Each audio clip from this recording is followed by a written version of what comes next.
ఆఖరికి కుంతిదేవి కూడా అర్ధరాత్రి పూట కర్ణుని దగ్గర చేరి, బాబు నువ్వు నా పెద్ద కుమారుడివి, నువ్వు చంపాలనుకున్నది ఎవరో కాదు, వాళ్ళు నీ తమ్ముళ్ళు అని ఒక పెద్ద టాప్ సీక్రెట్ రివీల్ చేసి, అది చేయడమే కాదు బోనస్కి ఏం చెప్తుందో తెలుసా, నువ్వు కానీ యుద్ధం మీ తమ్ముల వైపు నువ్వు నిల్చొని నువ్వు యుద్ధం చేస్తే నీకు ఇంత పెద్ద రాజ్యానికి నువ్వు అధిష్ఠుడివే కాదు, నీకు బోనస్గా ద్రౌపది కూడా దొరుకుతుంది అని చెప్పి ఆశ పెట్టింది.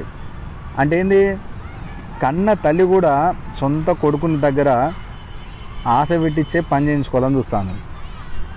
మనం ఎంత, నేను ఇంతే, నువ్వు గంతే, నేను గిట్నే ఉంటా అని రవితేజ లెక్క నేనింతే సినిమాలో వాళ్ళు మాట్లాడితే జీవితంలో ముందుకు వెళ్ళలేం.